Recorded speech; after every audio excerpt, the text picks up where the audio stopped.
Cerramos nuestro curso con dos extensas conferencias o comentarios sobre dos textos que me parecen fundamentales para concluir y, en cierta manera, resumir todo lo que venimos aportando en materia de reflexión filosófica sobre la problemática del arte. Estos dos textos son La salvación de lo bello, de Byung-Chul Han, y La futurabilidad, de Bifo Berardi. Por razones de orden, los voy a presentar en forma separada, en archivos separados, pero con la idea de que tanto La salvación de lo bello como futurabilidad, y especialmente el concepto que a mí me interesa, es el concepto de intelecto general o general intellect, en la versión inglesa del texto de Carlos Marx. Bueno, La salvación de lo bello nos presenta algo así como esta frase: estamos demasiado muertos para vivir y demasiados vivos para morir. Pretende ser con estos comentarios pretendo circunscribir la idea de lo bello que trabaja Byung-Chul Han al contexto presente del capitalismo, especialmente de las sociedades europeas, en las que el concepto de positividad que aporta el propio Byung-Chul Han resulta realmente muy interesante. Acá tenemos una lista de los capítulos que vamos a ver en esta primera parte de la conferencia, y en todo caso a partir del capítulo 7 del texto los vamos a ver en una conferencia posterior. Este Jeff Koons es un artista que para Byung-Chul Han representa algo así como el fin de lo bello, o en todo caso el fin de ese concepto de lo bello que Byung-Chul Han pretende resguardar, pretende salvar. Y le recuerda a Byung-Chul Han la obra de Jeff Koons. Ahora veremos algunas imágenes. El comentario que hace Roland Barthes a comienzos de los años 60 sobre la aparición del Citroën, de un modelo de Citroën, donde no hay ningún desastre, ninguna vulneración, ninguna quiebra, ningún agrietamiento y tampoco ninguna costura. Todo fluye en transiciones nuevas y pulidas, todo resulta redondeado, brunido, pulimentado. Vivimos entonces, a partir de Jeff Koons, en la era de las superficies pulidas e impecables, un arte que no plantea ninguna incomodidad, algo así como el Citroën. Acá lo tenemos nada menos que a un dorado simio en brazos de un extra blanqueado Michael Jackson, y en la parte posterior de la imagen, detrás de esta escultura hecha con material plástico, aparece Jeff Koons, el autor que, según Byung-Chul Han, amenaza lo bello. Acá tenemos el perro de globo, ¿sí?, que no esconde nada, no hay ninguna interioridad que se oculte tras la superficie pulida. La estetización, recuerdan esta expresión, demuestra ser una anestetización, es decir, una pérdida completa de la percepción inquietante, de la percepción que problematiza. Acá tenemos otra escultura de Jeff Koons que pretende ser una botella del champán más caro, o por lo menos el que era más caro hasta hace unos años, en el mercado internacional. Este arte no da a luz a ningún redentor, a ningún homo doloris, es decir, al hombre que sufre, hombre que tiene dolor, cubierto de heridas y con una corona de espinas. Da a luz un champán, si se quiere la bebida que resume, bueno, al bon vivant, al que vive bien, digamos, al placer, a la superficialidad, a la frivolidad, podríamos decir a la despreocupación, a la indiferencia. Acá tenemos otra escultura donde se ejerce una sacralización de lo pulido e impecable. No hay arrugas, no hay celulitis, no hay grasa excedente. Hay una religión de lo pulido y de lo banal, una religión del consumo al precio de que toda negatividad debe quedar eliminada. ¿Qué entendemos por negatividad? Lo que venimos entendiendo en este seminario como el desafío que propone la obra de arte para desestructurar lo dado, desestructurar lo cotidiano, pensar que las cosas podrían ser distintas y que lo que se nos da podría ser discutido y cuestionado. Acá tenemos otra escultura hecha en material, no sé si silicona, globo, es decir, es como un globo. No ofrece nada que interpretar, que descifrar ni que pensar. Es un arte del me gusta, acorde sí, con el like, que parece ser la forma de participación más importante en las redes y las plataformas sociales. Esta forma de arte no es alegría y comunicación. Uno no se encuentra con el otro, sino solo consigo mismo. Acá tenemos, bueno, el increíble Hulk, llevado a este material. El núcleo es siempre el mismo, aprende a confiar en ti y en tu historia propia. No te preocupes por los demás. Hacé tu vida. Eso es también lo que quiero transmitir, lo que quiere transmitir al observador de mis trabajos. Así dice Jeff Koons, debe sentir su propio placer de vivir.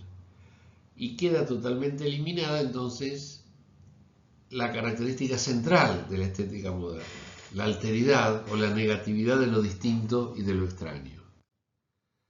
Acá tenemos, bueno, no sé si un zorzal, un pájaro. El mundo de lo pulido es un mundo de hedonismo, es decir, placer sin retaseos. Un mundo de pura positividad en el que no hay dolor, no hay herida, no hay culpa, no hay pena, no hay lástima, no hay compasión.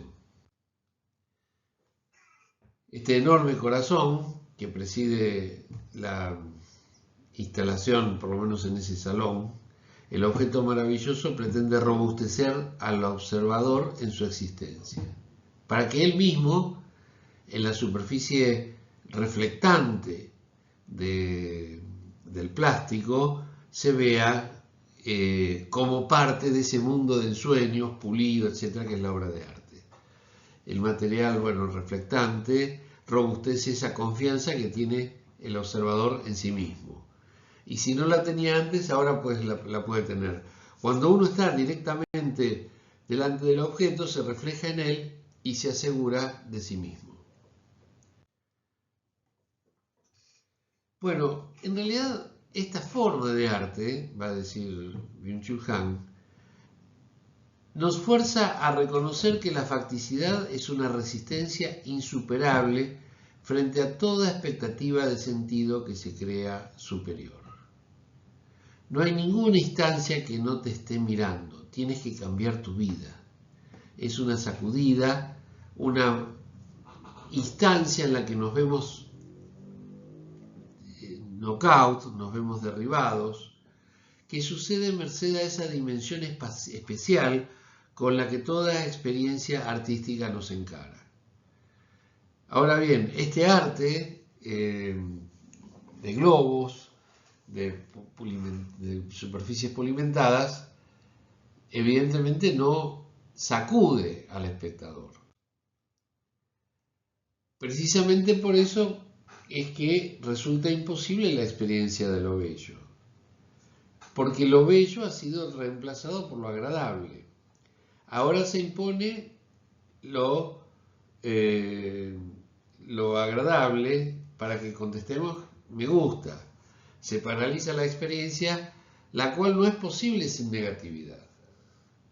Sin algo que nos provoque, que nos haga pensar, que nos haga salir de lo cotidiano, para preguntarnos por el sentido de las cosas, el arte nos aleja de lo bello. Otro de los temas centrales de nuestro seminario son los controles sociales digitalizados. La acción que presupone el libre albedrío era una de las máximas de la primera ilustración. Ahora, ¿qué pasa con la Big Data? La segunda ilustración convierte la acción en un proceso manejado mediante datos, que se realiza sin autonomía por parte del sujeto. Las acciones se hacen transparentes cuando se vuelven transaccionales. El ejemplo más típico, Mercado Pago, cuando se someten al proceso calculable y controlable. Esta confianza en el mundo digital ha ampliado nuestra fe o nuestra resignación frente al orden mercantil capitalista. Antes se hacía a la vista, así se llamaba, pagar a la vista, es decir, mostrar los billetes que los contaba el comerciante y a cambio del monto necesario o del monto estipulado nos daba la mercancía. Hoy todo esto ocurre a la distancia temporal, pero fundamentalmente física y anónima de las transacciones. Pero son solamente transacciones, no hay una búsqueda del sentido más allá de la satisfacción hedonista de haber comprado algo o de la conformidad frente a la atención que ha merecido nuestra, digamos, necesidad. La información es una forma pornográfica del saber. Del saber es propia una negatividad. ¿Será verdad lo que estamos diciendo? ¿Me comprenderán? ¿Estaré generando ese sentido que se requiere para que haya acuerdo, para que haya comprensión? No, siempre todo conocimiento plantea una incertidumbre. ¿Qué plantea la información? La certidumbre. El saber debe conquistarse luchando contra una resistencia. Tiene una estructura temporal por completo distinta de la información. La información es inmediata, el saber requiere, bueno, un seminario como este requiere semanas y semanas de escuchar, de leer, de plantear, de escribir, etc. El saber se tensa entre el pasado y el futuro. Pero por el contrario, ¿qué hace la información? Habita un tiempo que se ha satinado, se ha pulimentado a partir de puntos del presente indiferenciados. Es un tiempo, dice Byung-Chul Han, el tiempo de la información, sin acontecimientos ni destino. La comunicación pulida, entonces, carece de toda negatividad de lo distinto y de lo extraño. Alcanza su máxima velocidad cuando lo igual reacciona a lo igual. Es decir, cuando no se encuentra espacio para lo distinto. Si hubiera algo distinto, resistiría. La resistencia que viene del otro perturba la pulida comunicación de lo igual. Por eso se lo elimina. La positividad de lo pulido, esto es, la comodidad que ofrece, accede a circuitos de información, de comunicación y de capital. Allana el camino para lo problemático.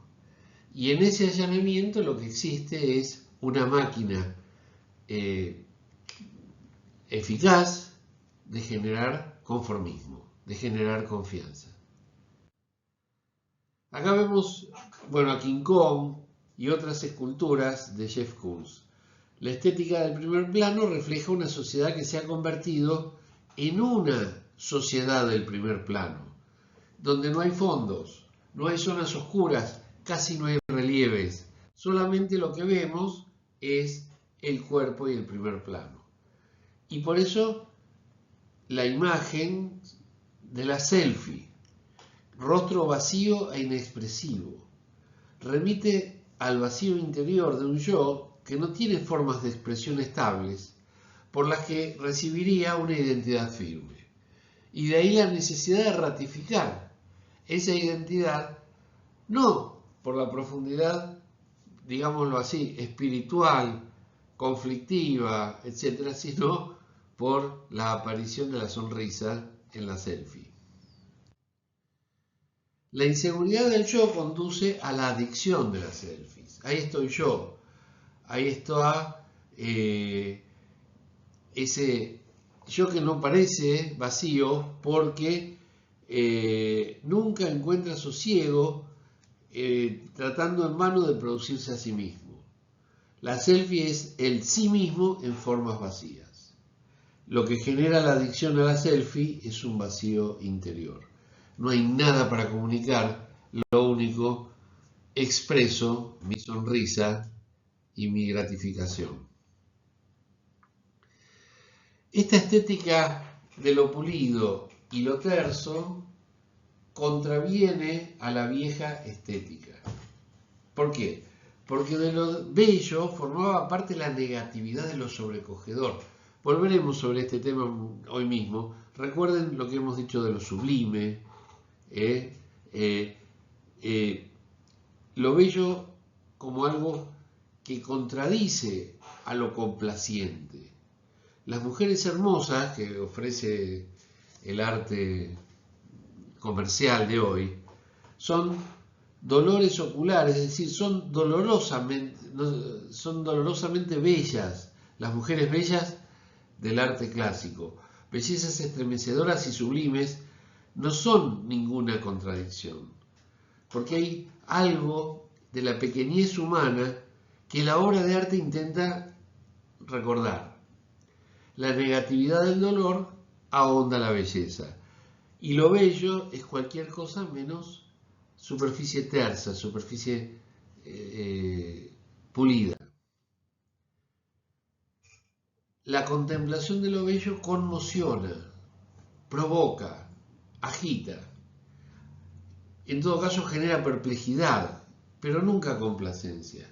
Al final del camino de lo bello, el iniciado vislumbra súbitamente lo prodigiosamente bello. El cuerpo transparente ha dejado de ser el escenario narrativo de lo imaginario. Y entonces es una agregación de datos o de objetos parciales. Lo hemos visto a Edmund Burke, ¿sí? Filósofo y político irlandés, considerado el padre del liberalismo conservadurismo británico, tendencia que él llamaba a los viejos liberales, ¿no es cierto? Los Old Whigs. En 1756 escribió la indagación filosófica sobre el origen de nuestras ideas acerca de lo sublime y de lo bello.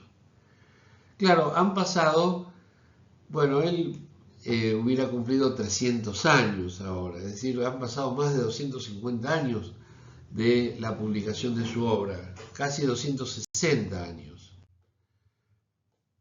Su teoría rastrea la causa de lo sublime y sus fuentes, relacionándolas con el sufrimiento, por lo que podríamos entender lo sublime como una emoción derivada de otras. Pero el hecho de que Burke la haya catalogado a la belleza como la más fuerte de las emociones y el que sea la más poderosa que los sentimientos ligados al placer, nos lleva a pensar que es posible que se trate de una idea más primitiva, una idea tan básica que nos permite derivar, que no permite ser derivada de otra.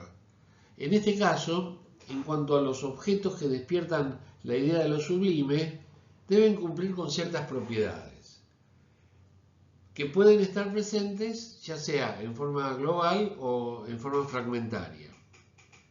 Por ejemplo, las grandes magnitudes, las ideas de poderes muy amplios y fuertes, los precipicios, bueno, la soledad, el vacío, el silencio, la oscuridad, una luz muy intensa que amenace con anular nuestros sentidos. Vamos, cualquier experiencia que doblegue nuestro sentimiento de superioridad frente a la naturaleza, eso es lo sublime. Al doblegar ese sentimiento de superioridad, lo que genera en nosotros es fundamentalmente el sobrecogimiento.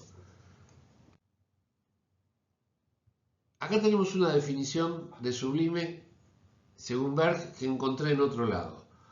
Todo lo que resulta adecuado para excitar las ideas de color y peligro, es decir, todo lo que es de algún modo terrible o se relaciona con objetos terribles o actúa de manera análoga al terror. Es una fuente de lo sublime. Esto es, produce la emoción más fuerte que la mente es capaz de sentir. Las pasiones que pertenecen a la autoconservación están en conexión con el dolor y el peligro. Son dolorosas simplemente cuando sus causas nos afectan de manera inmediata. Son deliciosas cuando tenemos una idea de dolor y peligro sin hallarnos realmente en tales circunstancias. Y ahí está la magia del arte, que nos transporta a esa experiencia, pero que no nos sumerge, no nos somete a lo doloroso, a lo terrible, etc. Todo lo que excita este deleite es lo que Berg llama sublime. Las pasiones que pertenecen a la autoconservación son las más fuertes de todas. Por otro lado está lo bello, que se considera como tal en la medida en que genera un sentimiento de placer fundado en el apego o en el amor, y no ya en la idea de terror, como en el caso de lo sublime. Podríamos decir, lo sublime tiene que ver con lo negativo, lo bello tiene que ver con lo positivo. Pero no confundamos negativo y positivo con lo que va a decir Byung-Chul Han al respecto. Las propiedades en los objetos que se consideran bellos deben ser completamente aprehensibles por los sentidos. Tamaños relativamente pequeños, fundamentalmente la simetría, va a insistir Berg, la luz suficiente para apreciar los colores, ni la penumbra ni el encandilamiento, las texturas lisas. Fíjense cómo aparece ya en el siglo XVIII la idea de la superficie lisa, la delicadeza, la fragilidad, entre muchas otras características inherentes a lo bello. Aparte de aquellas cosas que sugieren directamente la idea de peligro y aquellas que producen un efecto similar de una causa mecánica, dice Berg, no conozco nada sublime que no sea alguna modificación del poder. El poder se refiere fundamentalmente a la diferencia jerárquica entre los subordinados y los poderosos. Por ejemplo, la vastedad. La grandeza de dimensiones es una causa poderosa de lo sublime. Hay gente que confiesa, a veces esto también está explotado comercialmente, confiesa haber sentido, digamos así, efluvios, corrientes, tensiones, cuando se acercaron a personas de gran prestigio, jugadores de fútbol, cantantes, políticos, etc. ¿A qué se debe esto? Justamente a la grandeza de dimensiones, que es una de las causas poderosas de lo sublime, a la infinidad. Es decir, la infinidad tiene una tendencia a llenar la mente con aquella especie de horror delicioso, no malicioso, delicioso, que es el efecto más genuino y la prueba más verdadera de lo sublime. Sentirnos al mismo tiempo inferiores, pero gratificados por la cercanía o la experiencia de lo superior. Esta es una obra de Georges Michel que intenta ser un ejemplo de lo sublime. El paraíso tormentoso con ruinas, ¿sí? Una sensación absoluta de desolación, de destrucción, de soledad. Volvamos ahora sí a la estética moderna de lo bello para entroncar con la salvación de lo bello, que es lo que tenemos que, o lo que propone Byung-Chul Han, que merece y se necesita salvar. La estética de lo terso. Edmund Burke considera que lo bello es sobre todo lo terso, lo que no tiene arrugas. Los cuerpos que deparan deleite al tacto no deben ofrecer ninguna resistencia. Lo terso es una superficie sin negatividad, una superficie optimizada. Como les decía hace un rato, fíjense de dónde viene la idea de lo pulido. Pero ¿qué pasa? Que lo terso causa una sensación que queda completamente libre de dolor y de resistencia. Lo bello, para Kant, suscita una complacencia positiva en el proceso cognoscitivo. En presencia de lo bello, las facultades cognoscitivas, que son fundamentalmente el entendimiento y la imaginación, se encuentran en un juego libre, en un concierto armónico. Al contemplar lo bello, las facultades cognoscitivas juegan. Todavía no trabajan en la producción de conocimiento. Ahora bien, ante lo bello, estas facultades cognoscitivas se encuentran en una actitud lúdica, pasatista, de juego, que es el preludio al conocimiento en cuanto que trabajo serio, porque todavía siguen jugando las facultades cognoscitivas. La belleza presupone el juego, tiene lugar antes del trabajo. Son entonces el anuncio, el comienzo de un momento de enfrentar a la negatividad. Por eso lo bello forma parte de lo lúdico, mientras que el trabajo ya no es considerado lúdico. En presencia de lo bello, va a decir Kant, el sujeto se agrada a sí mismo. Lo bello es un sentimiento de autoerotismo. No es algo distinto por lo cual el sujeto se deje arrebatar. La complacencia por lo bello es la complacencia del sujeto por sí mismo. Frente a esta positividad de lo bello está la negatividad de lo sublime. No produce, no suscita complacencia inmediata. La primera sensación que genera es dolor o desgano. La imaginación no lo registra, no puede compilarlo en una imagen. El sujeto queda fundamentalmente sobrecogido, conmocionado. Frente a lo sublime, el sujeto se siente elevado por encima de la naturaleza. Lo sublime es infinitud propia de la razón. La sublimidad se proyecta de forma errónea al objeto, en este caso a la naturaleza. Kant llama a esta confusión la transferencia subrepticia.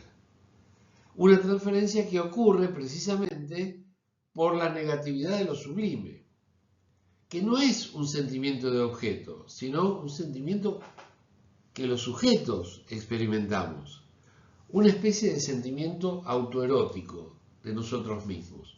Lo que yo les comentaba hace un par de minutos con la idea de nos sentimos complacidos en nuestra inferioridad, porque el contacto con lo que evidentemente produce esta sensación de lo sublime trae esta confusión.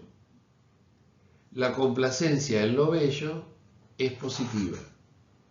El agrado en lo bello es positivo porque agrada inmediatamente al sujeto, mientras que lo sublime no. En vista de lo sublime, lo que siente el sujeto en principio, ¿qué es? Bueno, desgano. La complacencia en lo sublime es negativa. Vamos ahora sí a aclarar un poco lo que es la transferencia subrepticia. Lo atroz es distinto de lo sublime y no tendría sitio en la estética kantiana. Es un punto que distintos autores señalan de manera contradictoria. Lo cierto es que ni lo bello ni lo sublime son algo distinto del sujeto. tiene que ver con nuestra sensibilidad.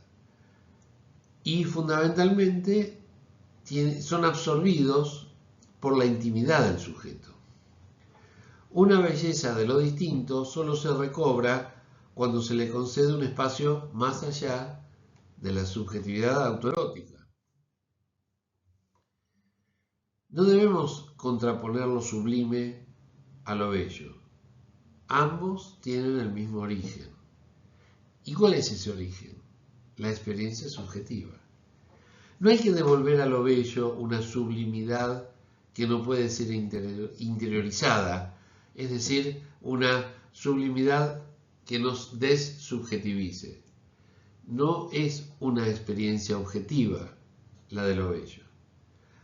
Hay que revocar, sí, la separación entre lo bello y lo sublime, porque justamente lo sublime aporta ese elemento de complacencia negativa, de negatividad, de provocación. Y ahí aparece entonces la idea de lo bello natural. Lo sublime hace llorar y la naturaleza negada reaparece en el sujeto autoerotizado. No es algo que a uno le agrade inmediatamente. No es un paisaje hermoso o un rostro bonito. El estremecimiento, el sobrecogimiento, que está en clara oposición al concepto habitual de vivencia, no es una satisfacción particular del yo, no se parece al placer. Es una advertencia de la liquidación del yo, que comprende su precariedad, su limitación, su finitud. Ese anuncio de lo bello natural desgarra al sujeto que sufre, que podríamos decir que experimenta dolor al sacarlo de la interioridad autoerótica. Hay algo más que vos mismo, hay algo más que tu placer, hay algo más que tu narcisismo. El dolor es la desgarradura por la que se anuncia lo completamente distinto. Está el otro, están los otros, está la naturaleza no sublime ni bella, la naturaleza que exige que trabajes. El dolor a la vista de lo bello, que nunca es más directo que la experiencia de la naturaleza, es tanto el anhelo por lo que lo bello promete. La lágrima brota, dice, la tierra vuelve a tenerme. El estremecimiento que está contrapuesto rotundamente al concepto habitual de vivencia no es una satisfacción particular del yo, no se parece al placer. Es una advertencia de que el yo va a liquidarse, que estremecido el yo comprende su propia limitación, su propia finitud. Se encuentra frente a algo muy superior a él. Por lo tanto, la experiencia estética no es una complacencia en la que el sujeto se reconozca a sí mismo, sino justamente la conmoción o la toma de conciencia de su precariedad, de su finitud, de que hay algo del otro lado, fuera de él. Vamos ahora a lo bello digital. Gracias a la digitalización total del ser, se alcanza una humanización total, una subjetividad absoluta en la que el sujeto humano ya solo se topa consigo mismo. El yo, en lugar de enfrentarse a su finitud, siente que la temporalidad de lo bello natural es ya del todavía no. Se manifiesta en el horizonte utópico de lo venidero. Pero la temporalidad de lo bello digital es el presente inmediato sin futuro, sin historia. Simplemente está delante. A lo bello natural le es inherente una lejanía. Se oculta en el instante de la mayor cercanía y su absoluta lejanía lo sustrae a todo consumo. Solo lo podemos contemplar, o mejor dicho, solo provoca en nosotros ese sentimiento negativo de la precariedad de nuestra condición. El arte imita lo bello natural en sí mismo, lo enigmático del lenguaje de la naturaleza. Gracias a eso, la salva a la naturaleza. Lo bello artístico es la copia del silencio desde el cual la naturaleza se expresa. Demuestra ser la huella de lo no idéntico en las cosas bajo el hechizo de la identidad universal. Demuestra ser la huella de lo no idéntico en las cosas bajo el hechizo de la identidad universal. ¿Parece contradictorio? Bueno, ahí está la estricta negatividad de la obra de arte. El mundo digitalizado ha puesto a los hombres en una interconexión que conduce a estar de manera continua mirándose a sí mismos. Cuanto más densas son las conexiones, más radicalmente se escuda el mundo frente al otro. La retina digital transforma el mundo en una pantalla de origen, fundamentalmente, y control. ¿Cómo se llama nuestro seminario? Controles sociales digitalizados. Acá tienen el núcleo de la propuesta con la que yo les propongo leer la filosofía del arte en el siglo XXI. Son tan densas las conexiones, tan virulenta el poderío de la cultura digital que no queda lugar para nada más que para el yo. Un yo totalmente sometido a condiciones que lo alejan no de la belleza natural, sino de la posibilidad de experimentar esa belleza. Estamos entonces en el momento del encubrimiento. La belleza es apariencia, sombreado, opacidad. Le resulta esencial el ocultamiento. Lo bello, obedeciendo a su esencia, no puede desvelarse. La belleza no se comunica ni a la empatía inmediata ni a la observación ingenua, que intenta penetrar el secreto. Para lograr la visión de lo bello hay que conocer y reconocer que hay un velo, y que ese velo es el que mantiene la distancia. Volverse sobre todo al velo para advertir la lejanía. El velo es más esencial que el objeto velado. Es decir, no importa la representación, sino ese intento de hacer presente lo que está ausente. Y en ese intento, bueno, lo que aparece es precisamente la distancia. Estética de la vulneración. La sociedad positiva elimina cada vez más la negatividad de la herida. ¿Cuál es la sociedad positiva? La sociedad de Jeff Koons, la que propone un arte sin pliegues, sin fisuras, sin arrugas. De esta manera se evita cualquier intervención costosa que pueda conducir a una vulneración. Las energías libidinosas, como si fueran inversiones de capital, se dispersan entre muchos objetos para eludir una pérdida total. También la percepción evita cada vez más la negatividad. Lo que domina la percepción hoy es el me gusta. Pero ver en un sentido enfático siempre es ver de forma distinta.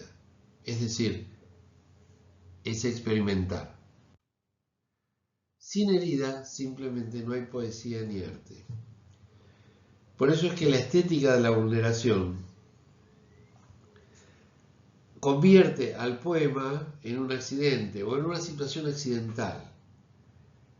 Y cada poema es como una herida. Lo que pasa es que no es el poema lo que causa la herida. La experiencia es el dolor en el que la esencial alteridad de lo existente se desvela frente a lo habitual.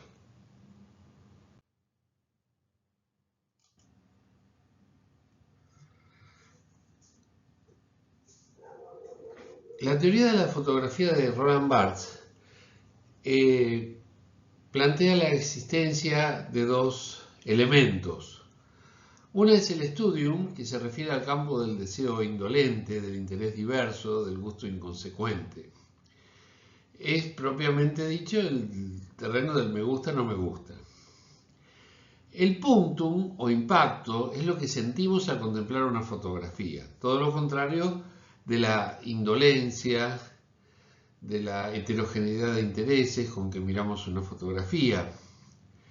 Está en íntima relación con nuestras vivencias y sale del campo ciego de la fotografía.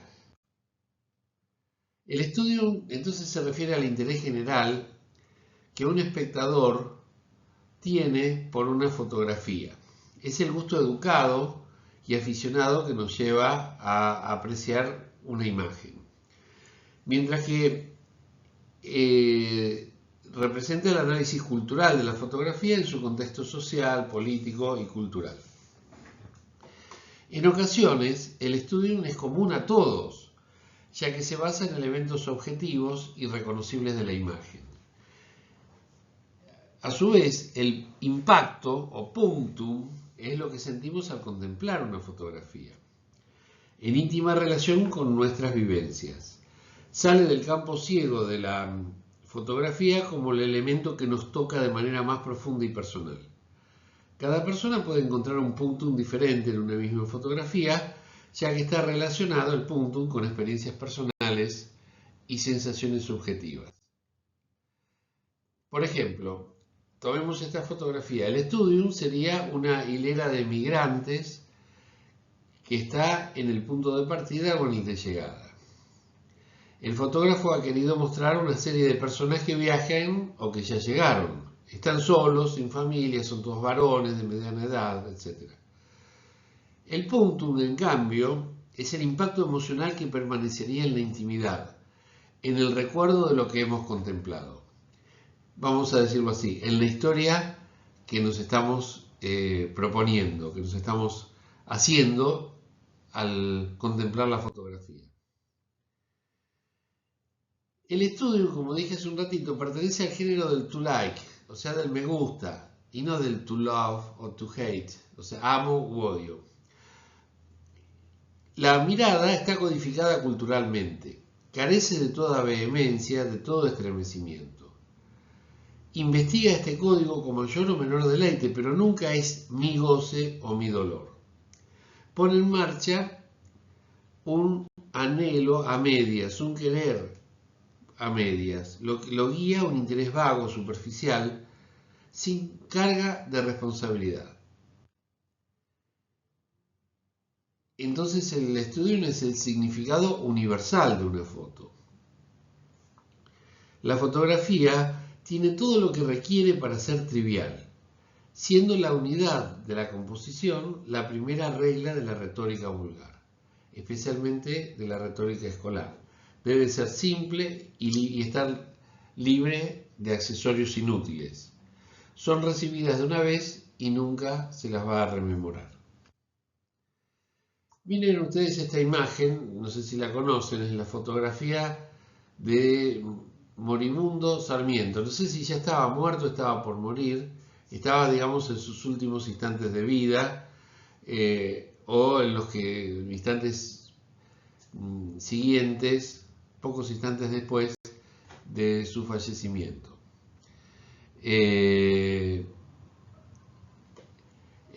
Retengan esta imagen y vamos al punto, la experiencia. Es la que daña, la que hiere, la que estremece al observador. Esta vez no soy yo quien va a buscarlo, es él, es la imagen, la que sale de la escena como una flecha y viene a punzarme. Se queda súbitamente con toda mi atención. Su lectura es simultáneamente corta y activa, y es recogida como si fuera una fiera. En cambio, el punto es analizar la fotografía como una suerte de escondite, de escondrijo, de experimentación. El puntum se anuncia como la mirada de un depredador que me está mirando. y que pone en cuestión la soberanía de mi ojo. Perfora la fotografía como un deleite visual. Su erotismo, su poder de seducción consiste en marcar el vacío en el campo visual, es decir, el famoso punto ciego. A las fotografías uniformes les falta el puntum, solo son objeto de studium. El puntum se diferencia del shock porque resiste tras la representación, lo inmediato sustraído a la transmisión por medio del sentido y la significancia. Es lo corporal, lo material, lo afectivo, lo inconsciente, más todavía. Es lo real, en términos lacanianos, que se opone a lo simbólico. El lenguaje del puntum es protocolo onírico de la imaginación. No pretende percepción inmediata, madura lentamente. ¿Recuerdan la imagen de esos viajantes, de esos inmigrantes en la fila? Bueno, ¿qué historia te haces con esto? Está madurando en la imaginación. Se despliega al cerrar los ojos. Se entablan correspondencias secretas entre las cosas. ¿Qué pasa con las imágenes digitales? Bueno, es obscena la percepción. Se realiza como contagio, como afectación, como contacto inmediato entre imagen y ojo. La percepción de imágenes digitales no tiene distancia estética, porque el contacto inmediato entre la imagen y el ojo solo permite la afectación y no la distancia estética del puntum. El medio digital es un medio de afectaciones. Carece de ese silencio lleno de lenguaje que constituye el puntum. Insisto, no se trata del impacto que causa la fotografía inmediatamente, sino la fotografía digital desconoce la paciencia necesaria para el studium y tampoco tiene la susceptibilidad necesaria para el puntum. Grita y excita, solo provoca excitaciones y estímulos sin habla que suscitan un agrado inmediato. La estética del desastre, hemos visto ya la de la vulneración, la del desastre. Ahora vamos a ver la del acontecimiento, la estética del acontecimiento. Opuesta a la estética de la complacencia, el sujeto en la complacencia se goza de sí mismo. Es positiva, no provoca la salida de lo habitual. Cuando miras las estrellas, estrella mía, ojalá fuera yo el cielo. Este poema ahora no recuerdo de dónde lo saca Byung-Chul Han. Cuando miras las estrellas, estrella mía, ojalá fuera yo el cielo, para mirarte desde arriba con 1000 ojos. El arte, de forma inversa, convierte cada una de sus configuraciones en un argos de 1000 ojos, para que el alma interior y la espiritualidad sean vistos en todos sus puntos. La negatividad del desastre, de lo mortal, es un momento de lo bello. Todos los acontecimientos son bellos porque expropian, quitan, hacen, desaparecer lo habitual. El desastre significa la muerte del sujeto autoerótico que se aferra a sí mismo. La negatividad del desastre, de lo mortal, es un momento de lo bello. Creo que el poema, ahora me acuerdo, es de Rilke, Rainer Maria Rilke. Lo bello es ese comienzo de lo terrible, que todavía llegamos a soportar, o lo insoportable hecho soportable. Como ven, lo bello negativo, característico del arte, es lo que la propuesta de Byung-Chul Han pretende salvar. Otro autor que trabajó la estética del desastre es Theodor Adorno. autor fallecido en 1971 y que había sido compañero de la Escuela de Frankfurt de Marcuse. El espíritu configurador, dice Adorno, necesita lo amorfo, que es su enemigo, para no anquilosarse en una apariencia muerta. La racionalidad configuradora necesita la mímesis, la cual se amolda a lo amorfo, a lo terrible. Del espíritu es propio el anhelo mimético de lo dominado. La actual calocracia, es decir, el gobierno de lo bello, que absolutiza lo sano y lo pulido, justamente elimina lo bello. ¿Por qué? Porque le quita esa función configuradora que el arte del desastre o la estética del desastre intenta desarrollar. Lo bello está emplazado entre lo terrible y lo utópico, entre la irrupción de lo distinto y el anquilosamiento en lo igual. Demasiados muertos para vivir, como decíamos al comienzo, demasiados vivos para morir. El juicio kantiano va más allá de lo estético, es decir, del mero gusto. Es un juicio de gusto con aditivos intelectualizados, que se basa en el acuerdo del gusto con la razón, de lo bello con el bien. Para ser capaces de exponer y juzgar la belleza, necesitamos el poder de la imaginación. Así visualizamos las ideas morales de las que somos partícipes gracias a una formación superior. El ideal de lo bello de Kant es una moral de lo bello. Una moral que tiene que ver y se ajusta con ese sentimiento del deber, con esa dimensión de lo absoluto que es la voluntad impuesta, o en todo caso, la voluntad de aceptar el deber, de aceptar la ley. La belleza no se disoció como expresión de moral y de carácter. Una figura es bella porque encuadra en una norma y es fea si no encuadra en ella. No solo el hombre, toda especie tiene su idea normal de lo bello. El orden digital desplaza todos los parámetros del ser.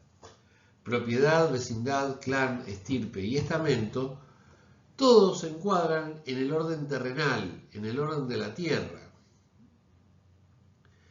La interconexión digital disuelve el clan, la estirpe y la vecindad.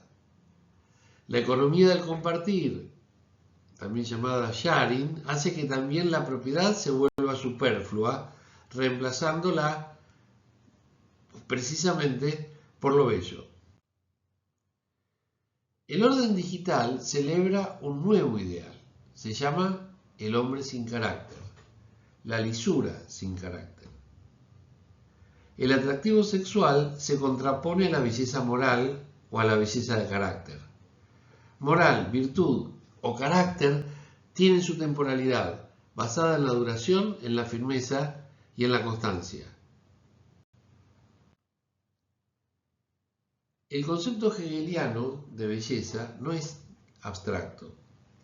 Es la forma viviente que configura a fondo la realidad interviniendo a través de ella y aprendiéndola. El concepto unifica sus partes en una totalidad viviente y orgánica. Esa totalidad que el concepto configura comprende todo en sí. La belleza, entonces, es el concepto que se manifiesta en lo sensible o, dicho al revés, la idea como realidad configurada en concordancia con su concepto. Hemos visto entonces la belleza como moral, ahora vemos la belleza como conocimiento, como verdad. La belleza entonces es el concepto que se manifiesta en lo sensible, o la idea como realidad configurada en concordancia con su concepto. Lo bello es algo en lo cual desaparece toda forma de dependencia. Pura finalidad en sí misma, lo bello es libre de toda determinación extrínseca, en la que sirviera a objetivos externos como medio útil de ejecución. Lo bello se resiste sin libertad, viéndose obligado a asumir esa su finalidad externa. La belleza como verdad implica que la verdad es reconciliación y que es libertad. El concepto engendra una totalidad armónica.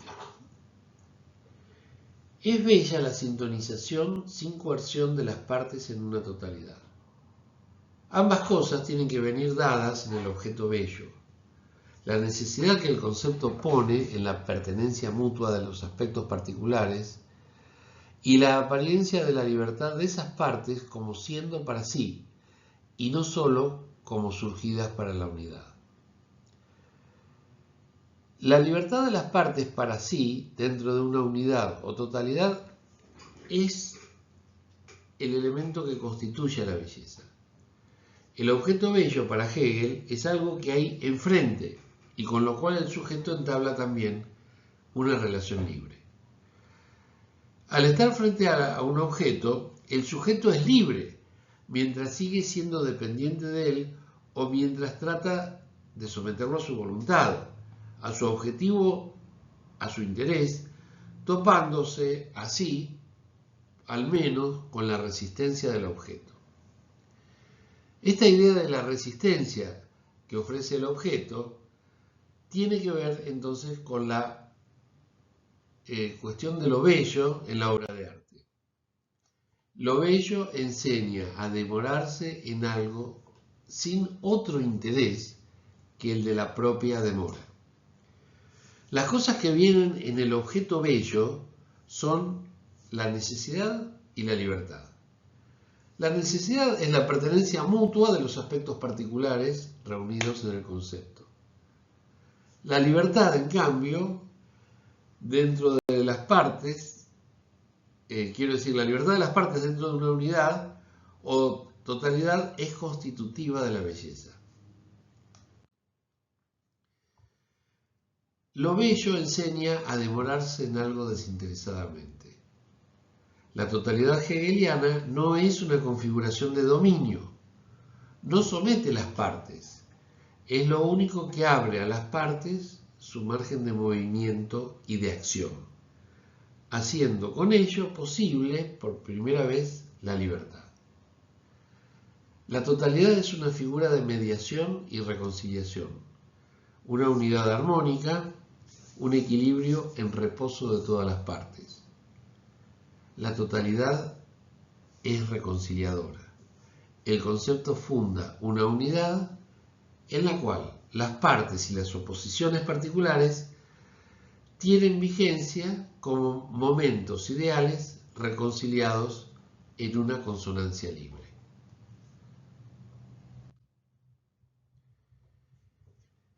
El objeto bello es algo que hay enfrente y con lo cual el sujeto entabla también una relación libre. Lo estético asume una posición de medio y de mediación entre lo teórico y lo práctico. Lo estético deja estar a los objetos como libres e infinitos en sí mismos, pero tampoco los quiere poseer ni utilizar como herramientas, como útiles para necesidades o intenciones finitas. Lo estético, a diferencia de lo teórico y lo práctico, es una instancia de mediación entre lo teórico y lo práctico. Va a decir Hegel, solo en la relación estética con el objeto el sujeto es libre. ¿Y por qué es libre? Porque la relación estética que media entre lo teórico y lo práctico libera también al objeto para su respectiva peculiaridad. La importancia de lo bello y del arte en los términos que lo plantea Hegel. Desde el punto de vista de Byung-Chul Han, se explica en este tramo de los controles sociales digitalizados, es decir, de la utilización de las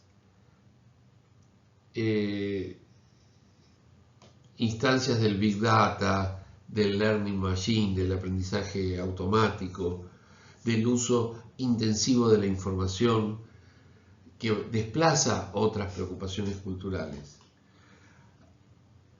Consiste precisamente en la pérdida de la libertad, no solo del sujeto, sino también del propio objeto. Lo que caracteriza al objeto artístico es la libertad y la falta de coerción. El sometimiento a las reglas mercantiles de los controles sociales digitalizados diluyen aquellas propiedades relativas a lo bello que vienen con el objeto artístico. La relación estética no acosa al objetivo en ningún sentido, no le impone nada externo. Esta relación hace del arte una praxis de libertad y reconciliación, que justamente Byung-Chul Han viene a cuestionar, mejor dicho, el arte es una praxis de libertad y reconciliación cuya vigencia está profundamente cuestionada. Por eso es que hay que salvar a lo bello. En presencia de lo bello desaparece la separación entre sujeto y objeto, entre yo y objeto. Como vimos hace un ratito, hay una totalidad que reconcilia. Lo que para el racionalismo, para la sociedad industrial y la sociedad mercantil, se da como una separación, la totalidad lo que hace es tratar de reconciliar, de volver a unir esos elementos separados. Ningún objeto de uso o ninguna mercancía serían bellos porque carecen de esa independencia interior, esa libertad que constituye lo bello. Por supuesto, este es un planteo de Hegel en términos más bien suprahistóricos. Después van a venir las vanguardias y van a poner como objeto artístico, por ejemplo, el famoso mingitorio de Duchamp. Sin embargo, lo que tenemos que rescatar es precisamente la función de reconciliación que tiene el arte desde el punto de vista de la libertad del sujeto. Consumo y belleza son excluyentes. Lo bello es solo propaganda de sí. No seduce ni para el disfrute ni para el poder. La calocracia, es decir, el gobierno de lo bello, el poder de lo bello, neoliberal, genera todo lo contrario, imperativos. El más ostensible, el botox, la bulimia. Las operaciones estéticas reflejan el terror de la calocracia. Lo bello, sobre todo, tiene que suscitar estímulos y captar la atención. Incluso en el arte, que para Hegel era inalienable, hoy se somete por completo a la lógica del capital. Lo justo y lo bello, la retirada de sí mismo es esencial para la justicia. Es decir, la justicia es un estado bello, hoy, de conveniencia, de convivencia. La alegría estética se puede traducir a lo ético. Volvamos un poco a Aristóteles, a quien dejamos en las primeras conferencias de este ciclo. Para Aristóteles es libre quien es independiente de las precariedades de la vida, es decir, quien vive en un reino que ha superado a la necesidad. Por lo tanto, habría tres formas de la libertad. La vida enfocada en disfrutar las cosas bellas, la vida que produce actos bellos en la polis, y la vida contemplativa, que es la belleza perfecta. Ninguna de estas cosas se puede hacer si no hemos salido del cerco de la necesidad material. La experiencia de lo bello en la vida contemporánea es fundamentalmente narcisista. No la domina la lateralidad, sino una centralidad narcisista, donde lo que se pone es el yo. La postura consumista que destruye la alteridad del otro y que en beneficio de la cual, de esa alteridad, uno se pondría a un lado o se retiraría. Destruye la heterogeneidad de lo distinto, destruye la alteridad del objeto, destruye al otro. La belleza, completamente desacoplada del juicio ético y moral, se entrega a la inmanencia del consumo. Es decir, no hay para la belleza ningún otro motivo más que el de la apropiación narcisista de lo bello. La erótica es alusiva y no afecta directamente. Ahí tenemos la diferencia con el teatro pornográfico. El sujeto narcisista actual percibe lo distinto solo como sombreados de sí mismo. Caracteriza a la sociedad actual la falta de energía de un enlace dialógico. Nos sorprende la intensidad de los haters, de los odiadores en este mundo digitalizado de las plataformas. Pero es que precisamente el insulto, el desprecio, la sensación de que los demás están muy por debajo de uno, etc., o que ni siquiera merecen la consideración o el respeto mínimos, se debe precisamente a esta falta de enlace dialógico, a esta intensidad de la monología, del monólogo. ¿Recuerdan? La belleza o el arte invita a demorarse en lo bello. Lo bello me desembaraza de mí mismo. El yo se somete a lo bello. Y en presencia de lo bello, el yo se desprende de sí mismo. En presencia de lo bello, el ver ha llegado a su destino. Ya no es empujado ni arrastrado hacia adelante. Esta llegada al destino es esencial para lo bello. La tarea del arte consiste en la salvación de lo otro. La tarea de este libro, de estas reflexiones, incluso de este seminario, podríamos decir, es la salvación de lo bello. La tarea del arte consiste en la salvación de lo otro. La salvación de lo bello es la salvación de lo distinto. El arte salva lo distinto, resistiéndose a fijarlo a su estar presente. La importancia de la lejanía en la experiencia del arte. Hoy con las obras de arte se trata sobre todo, lamentablemente, en la vía mercantil y en la vía bursátil.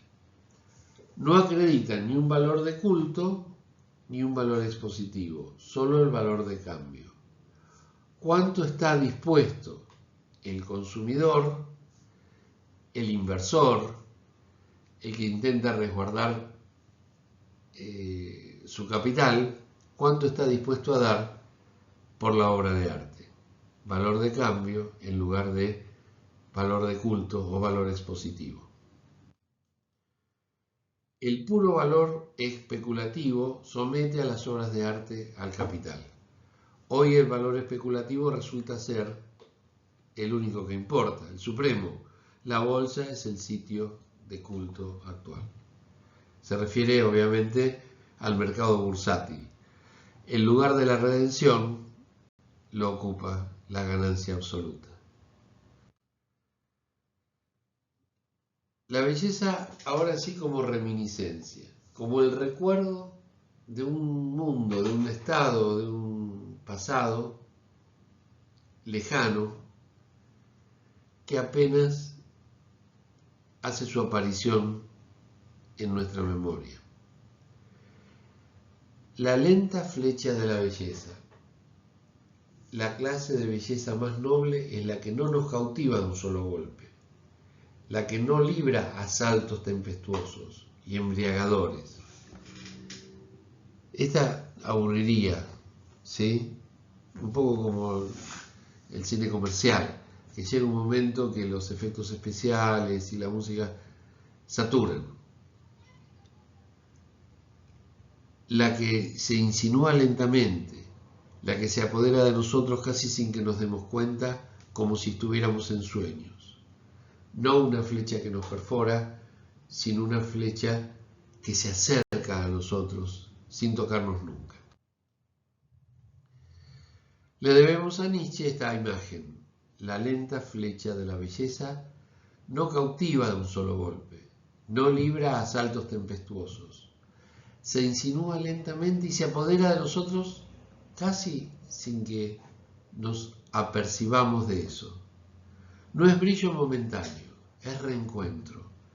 La belleza es un acontecimiento, no es disfrute inmediato, porque tiene temporalidad. La belleza alumbra en silencio. Al contemplar lo bello, el eros despierta en el alma una fuerza engendradora. Por eso se llama engendrar en lo bello. Al ser el resplandeciente sobresalir de la verdad, lo bello es inaparente, en cuanto que se oculta tras los fenómenos. También en Platón es necesario cierta distancia, cierto apartar la vista de figuras bellas para vislumbrar lo bello en sí. Vamos, que lo bello, en términos platónicos, en sí mismo no tiene que ver con la majestuosidad de alguna de sus réplicas. De alguna manera las excede, las supera y nos permite que la imaginemos. En la actualidad, lo bello ha decaído a ser un ente, algo que está simplemente dado y presente en su obviedad. La mejor imagen es la de Michael Jackson, la estatua de Michael Jackson en dorado, con su simio exhibido en un museo. Uno se lo encuentra dado simplemente como objeto del agrado inmediato.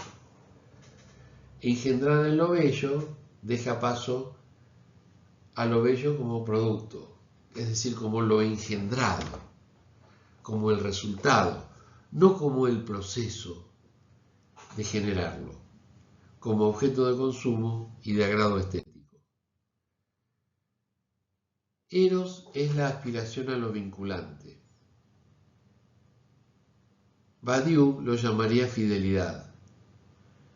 Voy a sacar de él una duración, una obstinación, un compromiso, una fidelidad.